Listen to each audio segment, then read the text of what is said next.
Olá, quinto ano, bom dia! Hoje é quinta-feira e, como toda quinta-feira, as aulas de vocês são uma aula de história, uma aula de química, uma aula de artes e uma aula de matemática, que nessa videoaula seguirão essa mesma sequência. A primeira aula, uma aula de história, ministrada pela Miss Aires, seguido por uma aula de química, ministrada pelo Mr. Gleidson, uma terceira aula de artes e uma quarta aula de matemática ministrada pelo Mr. Matheus. Pessoal, lembrando que as aulas de OPE de vocês acontecem por meio de uma live. Não percam as lives de vocês, ok? Pessoal, no mais, a descrição aqui no vídeo, estou deixando para vocês os minutos, os segundos de cada início de aula, tá bom? Junto com as atividades para casa de vocês. Podem nos procurar caso vocês tenham necessidade. E no mais, boa aula, ótima quinta-feira e até amanhã. Fiquem com Deus, nono ano.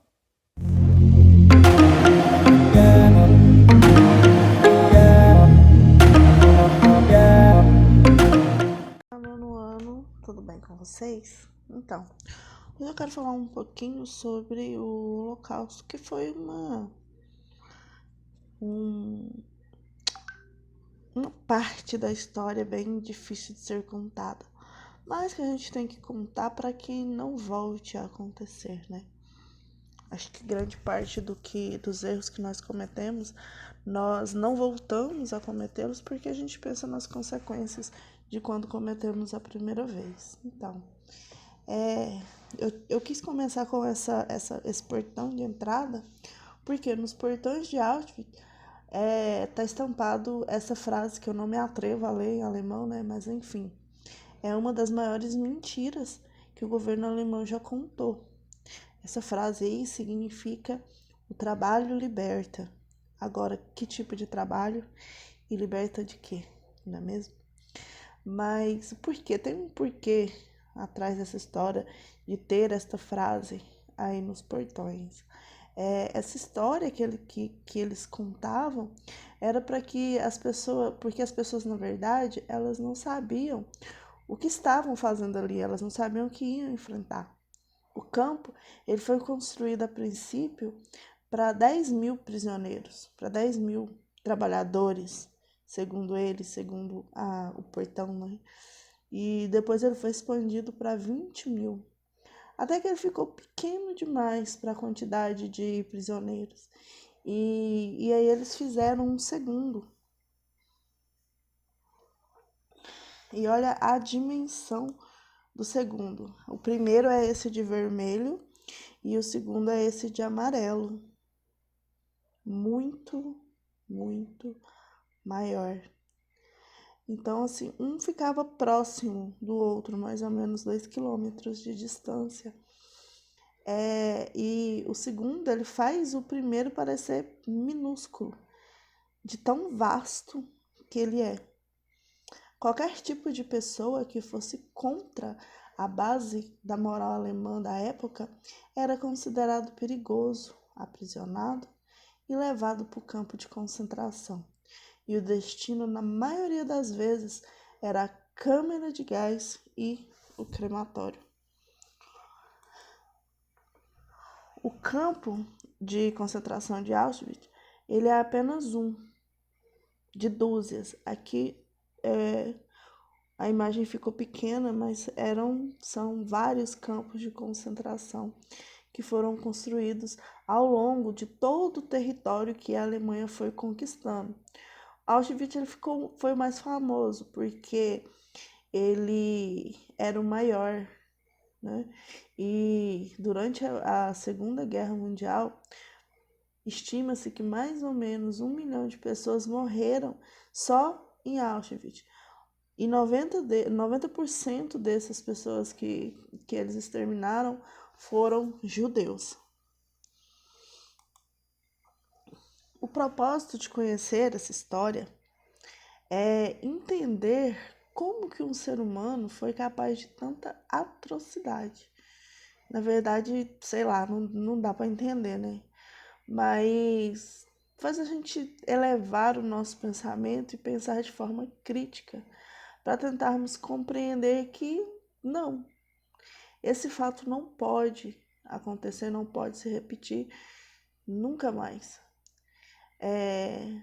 Que essas políticas de terror, de manter prisioneiros, para eles manterem esses prisioneiros, eles espalhavam cartazes por todo o campo dizendo que se caso alguém tentasse fugir, eles iriam atrás das suas famílias e as levariam para lá para serem aprisionadas, torturadas, até que a pessoa que tivesse fugido fosse encontrada. Ou seja, além de todo o terror que você via diariamente, ainda tinha esse terror psicológico que era enfrentado dia após dia.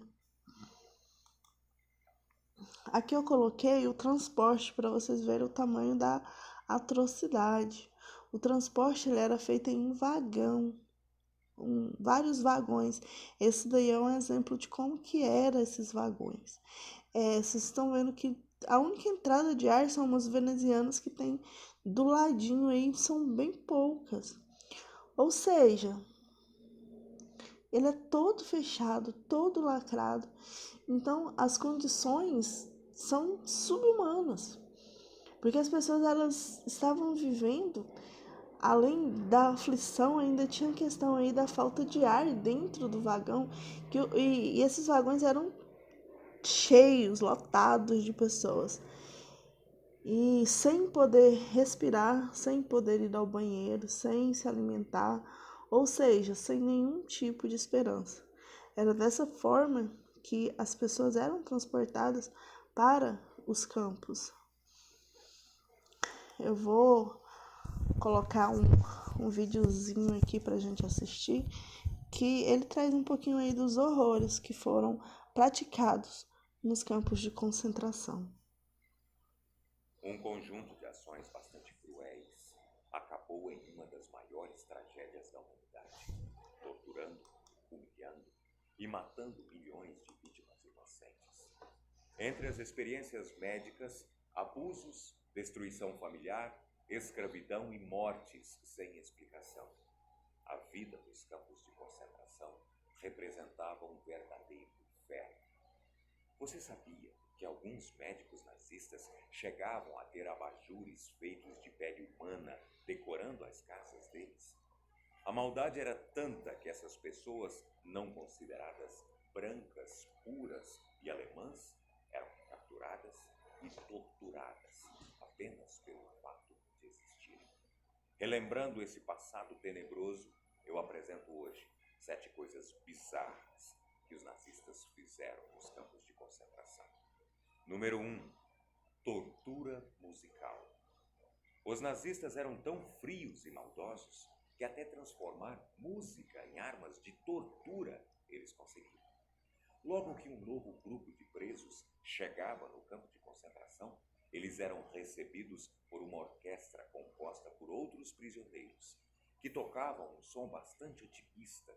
Junto com a música, eles tinham que marchar e cantar juntos durante todo o trajeto pelo campo até a morte. O pior de tudo é que a orquestra não conseguia abafar o som dos gritos dos judeus sendo gaseados, o que deixava a situação aterrorizante.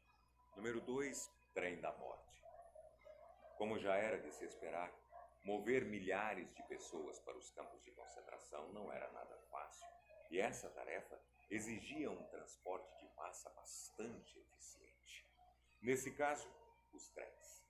Embora cada vagão desses trens pudesse acomodar de maneira confortável 50 passageiros, os nazistas chegavam a colocar 200 pessoas dentro de cada um deles. As viagens, que levavam cerca de 18 dias, não ofereciam comida, água ou nenhuma proteção para os passageiros, ocasionando a morte de milhares deles durante o trajeto. Número 3, Bloco 13. Enquanto muitos dos presos eram mortos de forma rápida, vários eram obrigados a ficar em ambientes escuros, sem comida e água, só esperando pelo momento que eles não pudessem mais suportar. Esse método de tortura agrupava vários presos em um mesmo ambiente. Os poucos que conseguiam sobreviver eram assassinados de outra forma. A maioria dessas celas escuras e sem alimentos eram completamente fechadas.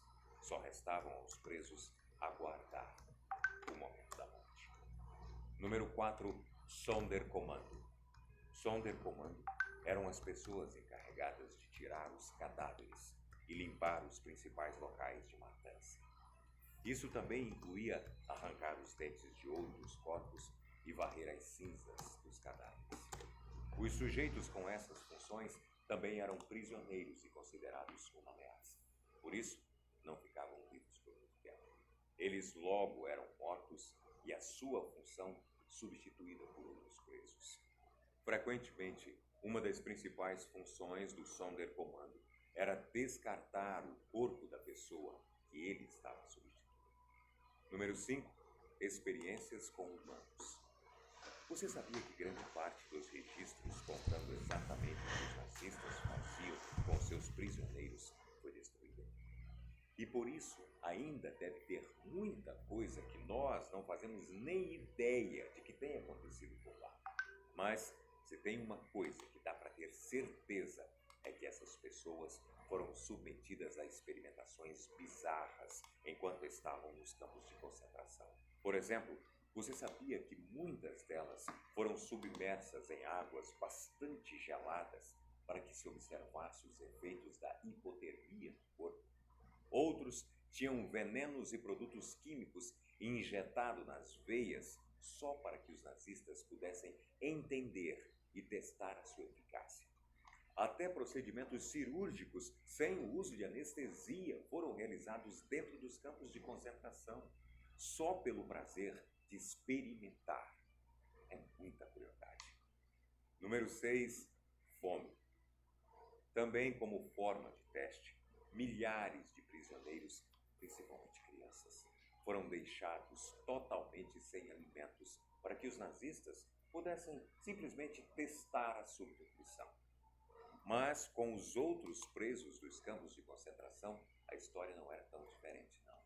Os prisioneiros não tinham muito o que comer, e quando tinham, os pratos variavam entre pão, feito de serragem, salsicha, feita de cavalos e chá de ervas daninhas. A falta de um alimento nutritivo fazia com que os presos roubassem comida dos mortos e, em muitos casos, procurassem comida no lixo. Número 7. Sabão de mortos. Os prisioneiros nos campos de concentração eram obrigados a usar sabão feito com gordura de outras pessoas mortas lá dentro. Essa tática para torturar e intimidar os judeus se explicava pelo lembrete constante de morte sobre eles, em tudo o que faziam e em todo o tempo. Bem, espero que você tenha gostado do vídeo de hoje. Eu aguardo você aqui para muito mais no próximo. Então, a gente pode ver aí essas atrocidades que eram cometidas, né? E a gente vê que foi um crime terrível contra toda a humanidade, não só contra os judeus, mas contra toda a humanidade. E nós temos que mostrar e relembrar para que nós nunca venhamos a esquecer de um crime tão hediondo praticado em nome do ódio, da intolerância, da ignorância, e para que a gente possa pensar que ainda que tenha passado, que já acabou, nós não nos livramos verdadeiramente desse fato. Porque vamos parar para pensar que isso foi há 70 anos atrás, praticamente ontem, nas questões aí da história, praticamente ontem, 70 anos atrás, um nada de tempo dentro de todos os fatos históricos que já aconteceram aí na humanidade. Então, que a nossa sociedade, ela ainda nos dias de hoje, ela está repleta desse mesmo ódio que fez com que as coisas, que fez com que coisas como essa existissem. Ainda temos o ódio racial, ainda temos a homofobia, ainda temos o ódio pela mulher, ainda temos o ódio por tudo que é diferente, por tudo que vai contra um certo padrão da sociedade. Então, por isso que eu quis trazer isso para vocês. É ruim, é chato, é horrível ficar vendo e relembrando. Mas a gente tem que lembrar, sim, para que a gente possa não pensar em cometer os mesmos crimes novamente. E que a gente possa olhar para o outro ser humano como uma pessoa que ele realmente é. E nunca, jamais, em hipótese alguma, deixar o nosso ódio por alguma situação, ela venha a recorrer sobre toda uma nação. Não é porque uma pessoa que te ofendeu de alguma forma, ela é uma pessoa, é um negro, que todos os negros são iguais. Não é porque uma pessoa que tem alguma característica que não é igual à sua, que você tem que odiar todas as pessoas que não são iguais a vocês. Então, fica esse vídeo, fica esse período aqui pra gente pensar e nunca deixar com que o ódio prevaleça sobre nenhuma situação das nossas vidas e que a gente lute contra as pessoas que colocam esse ódio acima de qualquer coisa, tá ok? Então, mesmo com toda a tristeza no meu coração em lembrar de fatos tão horrendos, eu deixo para vocês esse tempo para refletir. Não vou passar nenhuma atividade de casa, mas eu quero mesmo que vocês reflitam sobre isso e que pensem em lutar contra todo crime hediondo que reflita sobre a vida de uma outra pessoa. Beijos para vocês e até a próxima.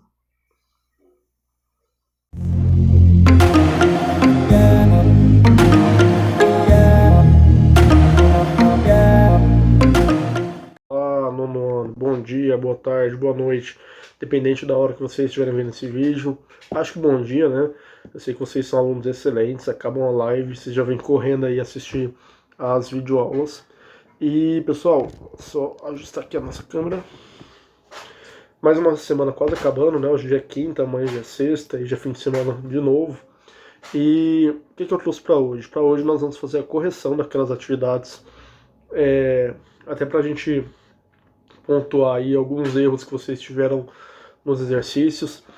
Atividades essas que eram para ter sido mostradas até ontem, quarta-feira. Quem mostrou até ontem garantiu a nota.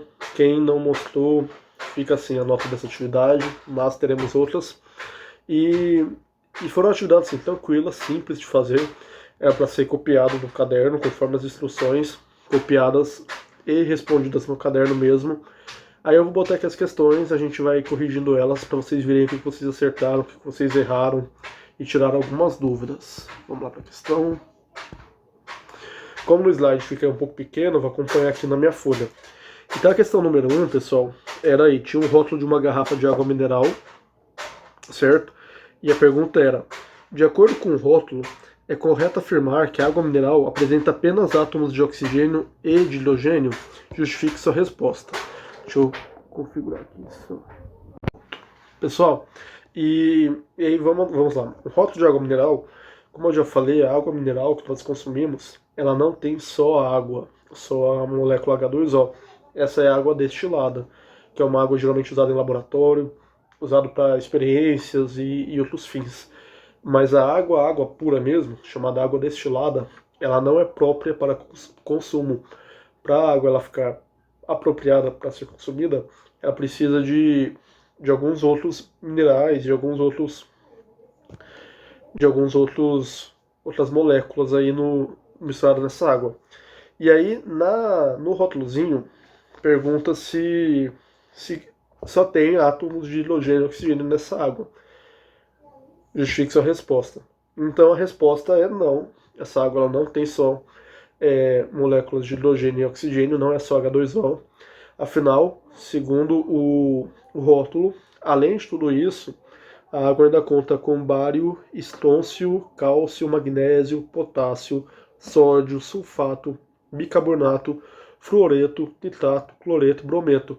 Ou seja, ainda tem toda essa composição química para que a água mineral ela se torne própria para consumo. Então a resposta aí da questão, que pergunta se ela apresenta apenas átomos de oxigênio e de hidrogênio, é não, que além disso ela apresenta diversos outros elementos, como esses daí que a gente citou. Era muito fácil, né? Era uma questão só de olhar mesmo o rótulo e escrever. Se vocês tiverem alguma água mineral em casa, dá uma olhada no rótulo. Vocês vão ver que ela tem esses diversos elementos aí misturados para que seja uma água potável. A questão número 2, ela fala aí, ó. Complete os espaços das sentenças abaixo com a palavra adequada que está entre parênteses. Tem aí as afirmações, e aí tem duas palavras entre parênteses. Vocês tinham que pegar a palavra certa e escrever no espaço em branco. Aí ficou assim, ó. A. Mendeleev elaborou uma tabela periódica organizando os elementos químicos em ordem. Aí tinha opção crescente ou decrescente. D. Opção massa atômica e número atômico. Sabemos aí, pessoal, que o Mendeleev ele foi o cara que criou a primeira tabela periódica. A tabela periódica primeira que era composta, organizada por número de massa atômica. Então, respondendo aí, para já dar a resposta direto, os elementos eram organizados de forma crescente de massa atômica. Mendeleev é pela primeira tabela periódica. A primeira tabela periódica ela era organizada por massa atômica. Depois isso mudou. Mas a primeira, ordem crescente de massa atômica. Então na A, as respostas corretas são crescente e massa atômica. Já vão corrigindo aí no caderno de vocês para ficar certinho, tá? B. Em 1913, o químico inglês Henry Gewelin Jeffreys Moseley organizou a tabela periódica em ordem, tem entre parênteses, decrescente, crescente, de massa atômica ou número atômico. O Moseley ele já é o criador da tabela periódica que nós usamos atualmente. E como vocês já viram, né, a tabela periódica atual ela é organizada de forma crescente. Então, primeira resposta aí, crescente de número atômico. Então, para completar o quadrinho, as respostas corretas da letra B é crescente e número atômico, que é o que a gente está estudando, que é a organização da tabela periódica atual. C. O ouro é um metal que, em temperatura ambiente, se encontra no estado, entre aspas aí, líquido e sólido. Seu símbolo químico é, entre aspas, CuAu. Ele possui 79, entre aspas, elétrons, prótons em seu núcleo. Para responder essa questão era muito simples. Bastava ir na tabela periódica da página anterior. Na página anterior de vocês aí tem, que não falta, a tabela periódica. Voltando na tabela periódica, vocês iam achar o ouro e iam fazer o que se faz com a tabela periódica. Consultar o elemento e tirar informações. Então, consultando o elemento do ouro, a resposta fica assim. O ouro é um metal que em temperatura ambiente se encontra no estado sólido. Seu símbolo químico é AU.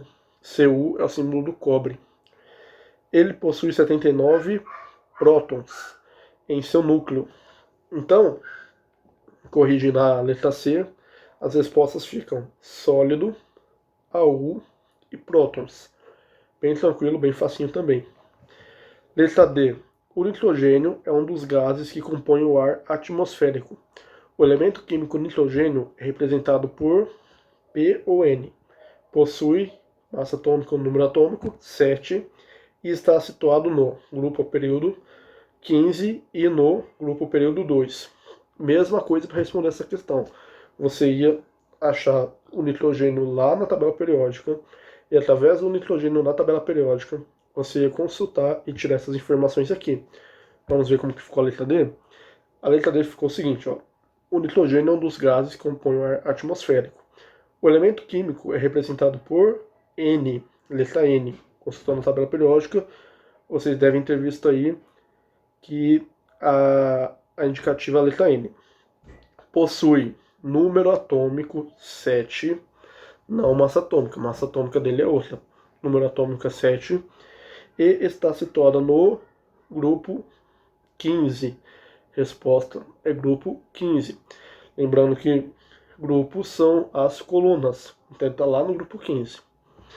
E no período 2. Períodos são as linhas horizontais. Então, primeiro período, segundo período. Se a gente for no segundo período, grupo 15, segundo período, a gente vai achar aí o elemento que é o nitrogênio. Então, as respostas ficam N, número atômico, grupo e período. Espero que tenha acertado, porque era bem simples de se fazer, mas é bom que vocês já vão treinando até a localização da tabela periódica, que é algo que vai cair com certeza no nosso teste oral de química, que eu ainda não vou marcar essa semana, mas na próxima aula eu já vou marcar. Na próxima aula eu vou falar qual é a data dele. Na próxima aula já vai ter avançado bastante a tabela periódica, vocês já vão estar prontos para uma prova. Em seguida, depois dessas daqui, tinha a questão do quadro, onde eram para ser completadas as informações. Tem várias informações aí picadas, e através dessas informações vocês iam completá-las. Olha só como que fica esse quadro respondido. Perfeito. É assim que fica. Ó. Na primeira linha a gente sabe que está falando do cálcio. O símbolo do cálcio é o Ca, o número atômico é o 20, o grupo que ele pertence é o 2, período é o 4, e como já tinha informado é o metal. Na segunda linha, a tabela estava falando do oxigênio, o símbolo do oxigênio é o O, número atômico é igual a 8, grupo 16, período 2 e é um não metal. Na próxima linha, a gente estava falando do hélio, símbolo do hélio He, número atômico do hélio 2, grupo 18, período 1 e ele é um gás nobre. Embaixo do hélio a gente tem o carbono. Carbono, símbolo já tinha aí era o C, número atômico igual a 6, grupo 14, período 2 e é um não metal. Embaixo do carbono a gente tem o ouro. Ouro, elemento químico, símbolo AU, número atômico 79, grupo 11, período 6 e é um metal. Embaixo tem o potássio. Potássio representado pelo símbolo K, número atômico 19, grupo 1, período 4 e é um metal. Muito tranquilo, muito fácil, até divertido de fazer essa tabelazinha aí. Tenho certeza que vocês se divertiram bastante fazendo. E aí, completem, eu espero que vocês já tenham completado, né, já fizeram essa atividade, mas corrijam aí a tabelinha. A tabelinha tem que estar desse jeito aí, e também é bem parecido com o que a gente vai ter na prova, vai ser algo desse tipo aqui, o nosso teste de química que ainda vai acontecer. Então, pessoal, hoje eu só queria dar essa correção, finalizar aqui essa parte. Semana que vem a gente vai entrar com um novo estudo, com continuação da tabela periódica, agora sobre a classificação dos tipos metal, não metal, gás nobre e as características. Continuem estudando. Qualquer dúvida sobre as questões, sobre tabela periódica, sobre o que a gente estudou até agora, pode me procurar, vocês sabem onde me achar. E na quarta-feira, 8h20, nós temos live. E toda quinta-feira, assim como a gente teve hoje mais cedo, na quinta-feira são às 9 horas, nós temos live também.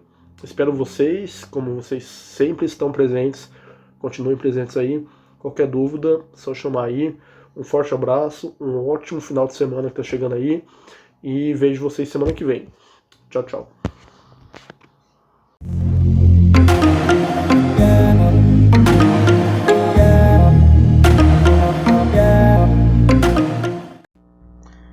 Hello, nono ano, tudo bem com vocês? Aqui é a Iris, nós vamos falar hoje sobre artes e nós vamos falar sobre a estética. Belo, o que é belo? No primeiro momento, o belo, no senso comum, as pessoas associam a palavra estética a salão de beleza, a uma questão de beleza física, o que de certa forma não está totalmente incorreto. E é onde a filosofia tenta explicar alguns desses conceitos. Na filosofia, a gente entende que a estética vem da palavra grega aesthese, que significa sensibilidade. Então, para se achar uma coisa bela, você tem esse olhar de sensibilidade para esse objeto ou algo que você considera como belo. Por que para algumas pessoas, alguns objetos eles são belos, são verdadeiras obras-primas, e para outras pessoas já não tanto, não parecem ser uma obra-prima. Por quê? Porque se trata de uma questão ligada ao ser humano, e a filosofia, ela tentou responder isso. O que é belo, o que é realmente belo. Olha só nessa figura, a mulher com os cabelos todo no rosto dela. Para algumas pessoas é uma figura bonita, é uma figura bela, é uma foto bela, onde nós não podemos discutir essa questão de ser belo ou não. Aqui nessa outra, simplesmente um campo de flores e uma mão onde colheu 2 flores. Para algumas pessoas, esta foto é considerada uma foto bela.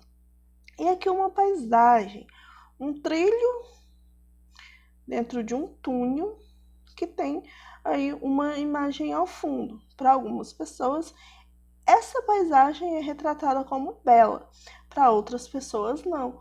Então, a beleza tem a ver com a sensibilidade de quem está olhando.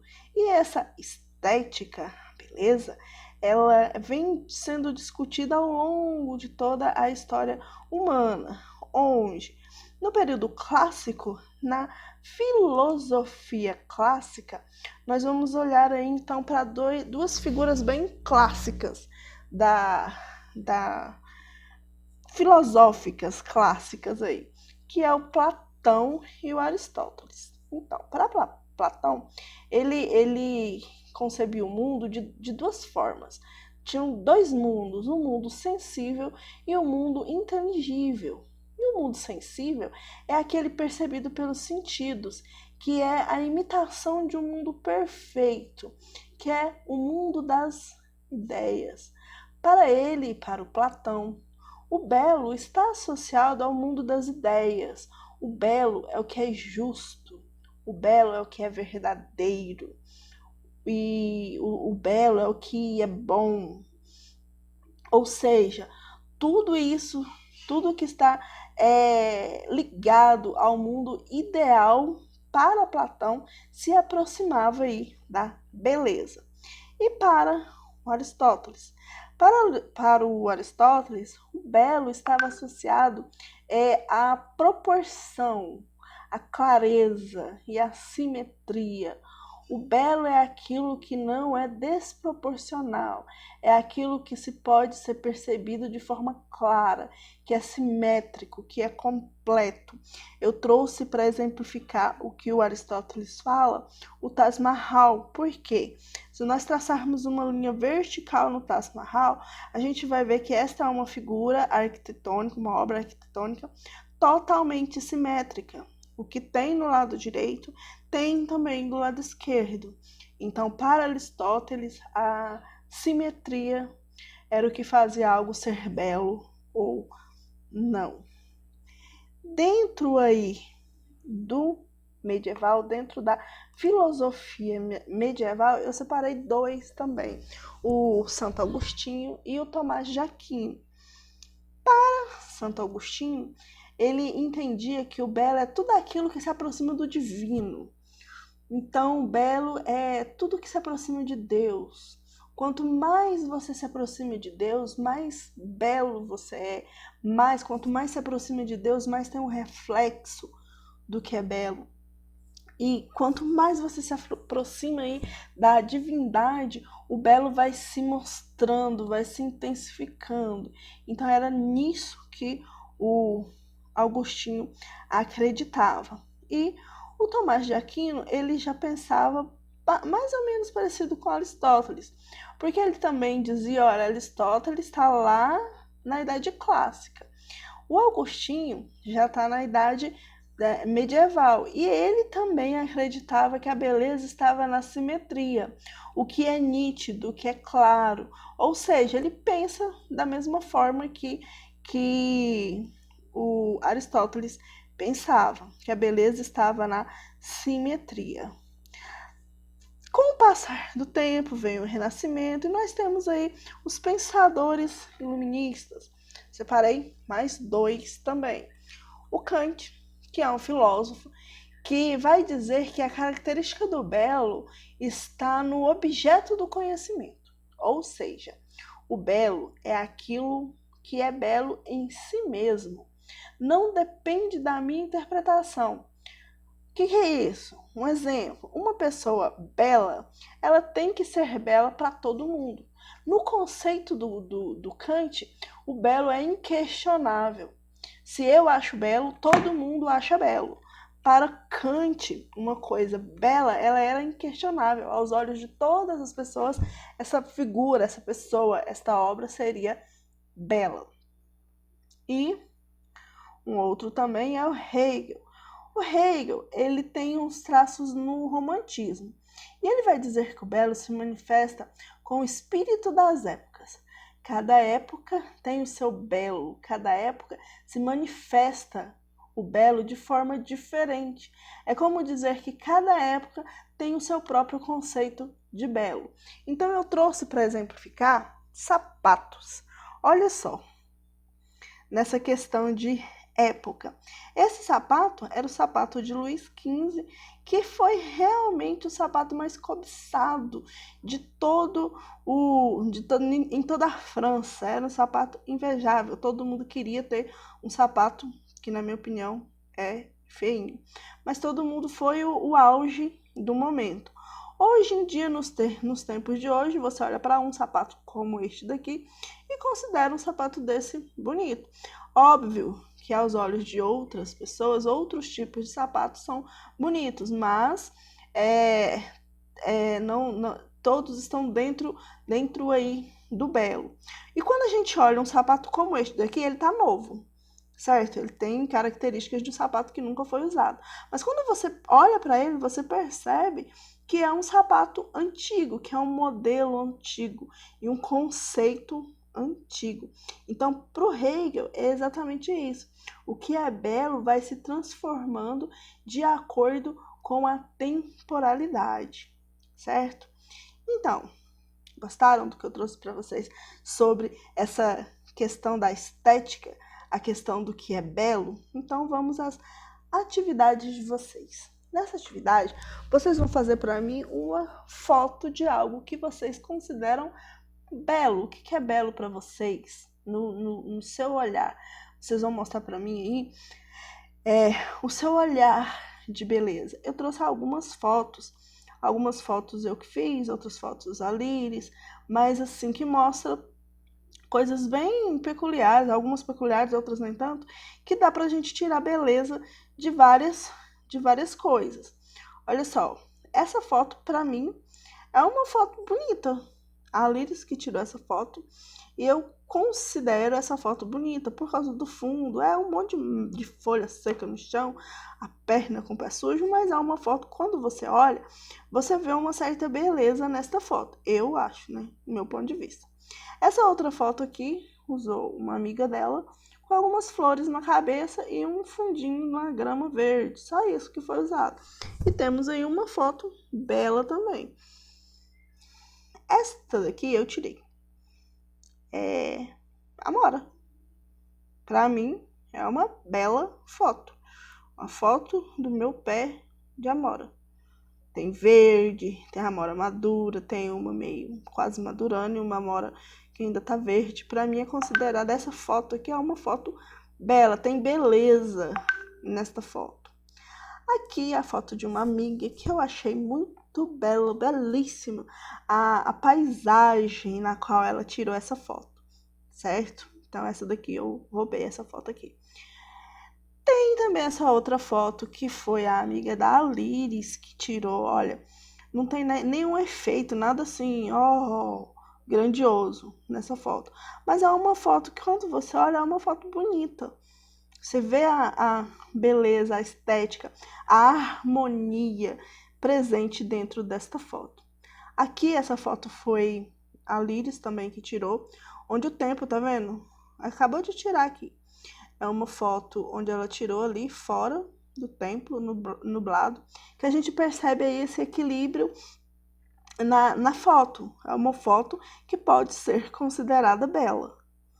Essa outra foto aqui, faz muito tempo que eu tirei ela. Deu um trabalhinho para achar, mas eu achei quando eu morava lá no Senador Canedo e eu estava indo embora para casa. A foto do pôr do sol lá no Senador Canedo, na entrada tem essas duas mãozinhas aí, e foi um momento bem propício. Eu estava passando de carro na hora e deu para capturar essa foto aí, que eu acho uma bela foto da cidade aí do pôr do sol no Senador Canedo. Aqui, gente, olha essa foto. A Liris que tirou também. O que tem aqui? Um mato e um lago. Só. Não tem florzinha, não tem cavalo andando, não tem pessoa, não tem nada. Mas é uma foto que você pode, algumas pessoas, eu considero, e algumas outras pessoas podem considerar uma bela captura. Uma imagem bela, uma foto bela. Aqui, deixei por último, não foi essa que eu tirei por último, mais uma. Essa foto aqui também pode ser considerada uma foto bela, que não tem nada, tem uma árvore, que não é tão bonita assim, mas o conjunto, essa terceira árvore meia deitadinha, esse conjunto formou uma bela foto. A última, meu bebê, quando era um bebê, que agora já é um rapaz, né? Mas meu bebê em cima do cavalo, para mim também é uma foto bonita, mas essa foto aqui eu deixei ela por último, porque ela me remete a uma lembrança, a minha lembrança, então por isso que eu acho essa foto bonita. Só que eu não quero uma foto de uma lembrança que você acha bonita. Você vai pegar o seu celular, tirar uma foto de um momento que você considera aí bonito, uma foto atual. Pode ser de uma vasilha da sua mãe, de uma fruta que você olha e acha que a maçã está com uma cor perfeita. Às vezes a gente não acha uma maçã assim que está lindamente vermelha. Vai fazer uma foto dessa maçã. Uma foto, não sei, da sua mãe, uma foto do seu pai, a foto de um sorriso de alguém que você acha bonito. Você vai capturar uma imagem que para você é uma imagem bela. Não vale, gente, imagens antigas, sei lá, do casamento da sua prima que você foi e fez aquela maquiagem topíssima e tirou fotos lindas de um fotógrafo profissional. Essas fotos não valem. É uma foto feita por você, tirada por você. Essa atividade vale 2 pontos, igual à última atividade. Você vai poder mandar ela para mim no meu WhatsApp ou mandar lá no Classroom, tá ok? Essa já é a segunda atividade. Já teve a releitura de uma obra de arte de Leonardo da Vinci, que valia 2 pontos, e agora essa próxima atividade, que é uma foto de um momento que você considera belo, tá ok? Então, galera, espero que vocês tenham gostado. Olha só, eu escolhi a dedo essa imagem também para fazer esse vídeo, porque para mim, esteticamente, é uma imagem muito bonita para se falar de estética, ok? Então, beijos para vocês, qualquer coisa pode me procurar.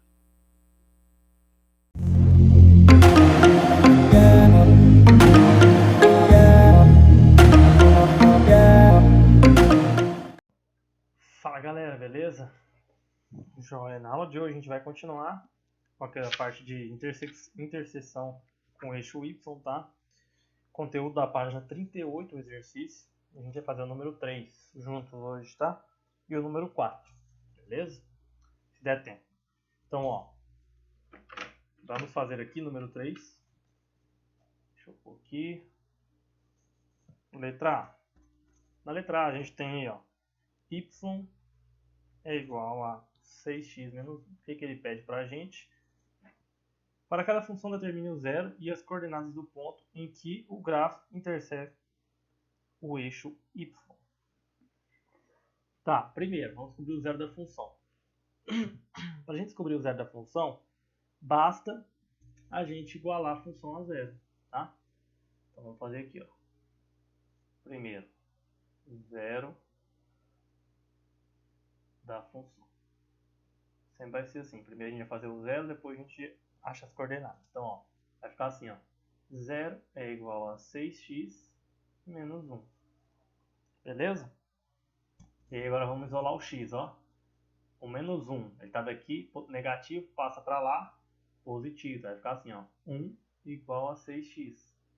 O 6, ele está multiplicando o x, ele passa para lá, dividindo. Então vai ficar assim, ó. 1 sobre 6 igual a x. Então x é igual a 1 sobre 6. Ok? Então a gente achou o zero. A interseção com o eixo y é só a gente igualar o x, colocar x igual a zero, tá? Para a gente achar a interseção do eixo y. Beleza? Então, ó, y é igual a 6 vezes 0 menos 1. Y é igual a 6 vezes 0, 0. 0 menos 1 dá menos 1. Beleza? Então, essa aí foi a nossa letra A. São os pontos. O ponto onde o y, a função corta, o gráfico da função corta o eixo y é na coordenada 0 em x e menos 1 em y. Tá ok? Sem segredo, né? Então vamos para a letra B. Ó, a letra B é o seguinte. Y igual a 7 sobre 3x. Basta a gente igualar o y a zero, para a gente achar o zero da função, né? O 0 é igual a 7 sobre 3x.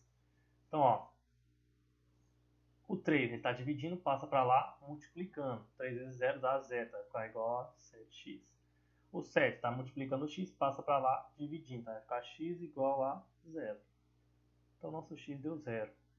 Agora, para a gente achar, basta igualar o x a 0. Vai ficar assim, ó, y é igual a 7 sobre 3 vezes 0. Isso aqui, qualquer número vezes o 0, tá 0, não é? Então, y é igual a 0. Tá? Então, a coordenada é 0, 0. Beleza? Beleza. Então, vamos aqui para a próxima. Aqui, a letra C. Y igual a menos 6 quintos x mais 12. Mesma coisa, igual a 0, vai ficar menos 6 quintos x mais 12. O mais 12 está aqui somando, passa para cá, subtraindo, vai ficar menos 12, beleza? Igual a menos 6 sobre 5x. Ó, o 5 está aqui dividindo, passa para cá, subtraindo. Menos 12 vezes 5 dá menos 60, igual a menos 6x. Vamos para cá, ó. O menos 6, ele está multiplicando, passa para lá, dividindo. Vai passar menos 60 sobre menos 6 igual a x. Menos com menos dá mais, então vai ficar um número positivo. Vamos ver que número que é. 60 dividido por 6 dá 10. Então, x é igual a 10. Tá? Próximo. Menos 6y é igual a menos 6, 5 vezes 0 mais 12. Então, esse número vezes 0 dá 0. Então, y é igual a 12. Então, a coordenada é 0 e 12. Tá? Beleza? Tranquilo, né? Deixa eu limpar aqui. Vamos para D. Na D a gente tem o seguinte, ó. Y é igual a menos 8 sobre 5x. Aí a gente vai fazer o quê? Igualar. 0 é igual a menos 8 sobre 5x. Tá. 5 tá dividindo, passa multiplicando, vai dar 0. O 8 tá multiplicando, passa dividindo, vai dar 0. Então, 0 é igual a x, x é igual a 0. Próximo, y é igual a menos 8 sobre 5 vezes 0. Vai dar 0, y é igual a 0, então as coordenadas 0 e 0. Ok? E y é igual a 3 quintos de x mais 6. Ó, 0 é igual a 3 quintos de x mais 6. O mais 6 passa para lá, subtraindo. Vai ficar menos 6 igual a 3 quintos de x. O 5 está dividindo, passa multiplicando. Menos 6 vezes 5 dá menos 30, igual a 3x. O 3 está multiplicando, passo dividindo. Vai ficar o quê? Menos 30 dividido por 3 igual a x. Então, menos 3 dividido por 3 dá menos 10. Então, x é igual a menos 10. Beleza? Aí aqui vai ficar o seguinte, ó. Y é igual a 3 sobre 5 vezes 0 mais 6. Esse número vezes 0 dá 0, y é igual a 6. Logo a coordenada é 0 e 6. Beleza? Então, vamos para a nossa última aqui, f. Y é igual a menos 1 sobre 7, x mais 2. Então, ó, 0 é igual a menos 1 sobre 7, mais 2. Passa multiplicando. Opa, aqui é x. Não passa multiplicando, não. É x. Então, ó, o mais 2 está somando, passa subtraindo. Vai ficar menos 2 é igual a menos 1 sobre 7x. O 7 está dividindo, passa multiplicando. Menos 14 igual a menos 1x. Então, o menos 1 passa dividindo, vai ficar x é igual a menos 14 dividido por menos 1 dá 14.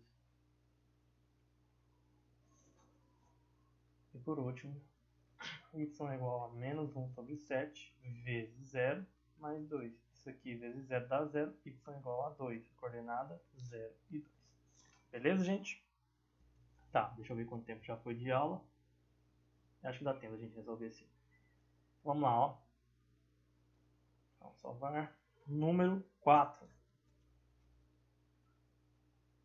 Então a gente tem o seguinte, ó. Construa o gráfico da função. Ele deu uma função aí, ó. H de x igual a menos 2x mais 5. Nele, identifique o zero da função. Então tá. Vamos jogar os valores aí, ó. Menos 2. Vou começar do menos 2. Os valores vão ser o seguinte, ó. Para x, vamos fazer nossa tabela aqui, ó. X.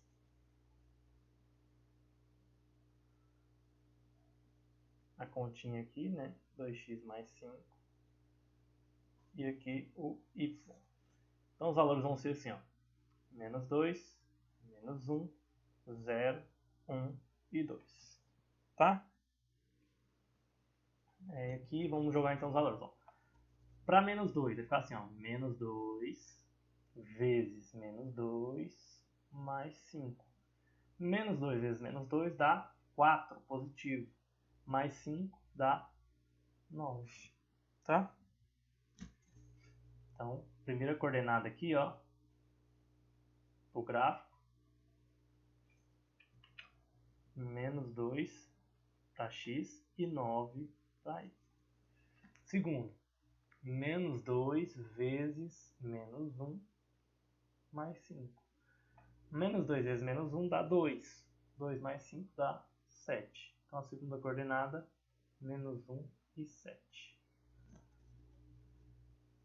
Próximo, menos 2 vezes 0 mais 5. Menos 2 vezes 0 dá 0, mais 5 dá 5. Então a próxima coordenada, 0 e 5. Depois, menos 2 vezes 1 mais 5. Menos 2 vezes 1 dá menos 2, mais 5 dá 3. Então, 1 e 3. E por último, menos 2 vezes 2 mais 5. Menos 2 vezes 2 dá menos 4. Menos 4 mais 5 dá 1. Então, 2 e 1. Beleza? Então essas aqui são as nossas coordenadas, tá? Beleza? E qual que é, galera? Ele pede, ó, identifique o zero da função. Vamos achar o zero da função já, para a gente ficar ali, para a pessoa construir o gráfico. O zero da função é o quê? O y igual a zero, ou seja, o h de x igual a zero. Então vamos jogar aqui, ó. 0 é igual a menos 2x mais 5. Vai ficar assim, ó. O mais 5 ele está somando, passa para lá subtraindo. Vai ficar assim, ó. Menos 5 é igual a menos 2x. O menos 2 ele está multiplicando o x. Então eu passo dividindo. Então vai ficar assim, ó. Vamos passar para cá, ó. Vai ficar menos 5 sobre menos 2 igual a x. Menos com menos dá mais. Então 5 sobre 2 igual a x. Então x igual a 5 sobre 2. Beleza? Então esse é o nosso zero da função. Beleza? Então agora vamos construir nosso querido gráfico. Então o gráfico vai ficar assim, ó. Construir ele aqui. Daquele esquema, galera. Vocês usam a régua, tá? Para construir. Porque eu tô sem régua. Ficar assim. Então. Esse aqui mesmo. Então aqui é o x. E aqui é o y. Então. Vai ser assim, ó. 0, 1, 2, 3, 4. Tá bom. E aqui também. 0, 1, 2, 3, 4. Como não tem y negativo, vamos fazer só os positivos, tá? Vai ficar assim, ó. 1, 2, 3, 4, 5, 6, 7, 8. Então faltou mais um pouquinho, tá?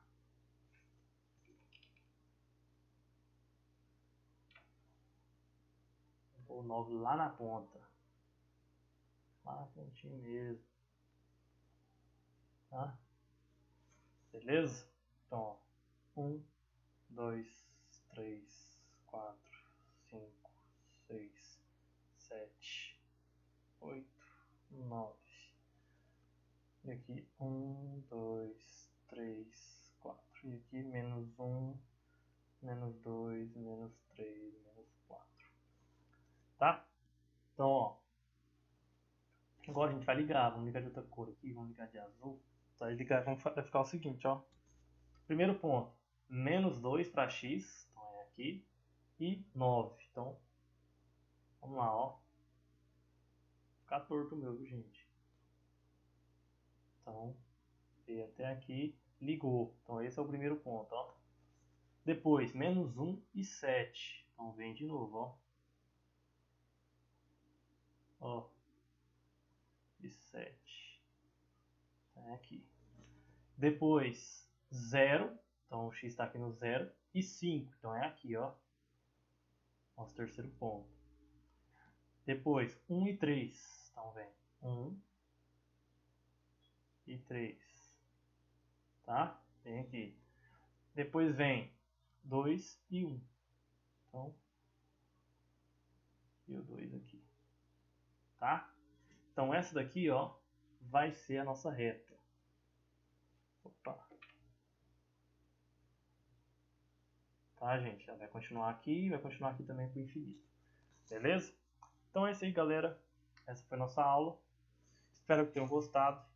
Refaçam esse exercício aqui, tá? Com régua, tudo bonitinho. Beleza? E mandem pra mim. Só refazer esse exercício aqui, tá? Refazer. Beleza? Então é isso. Fiquem com Deus e até a próxima. Valeu!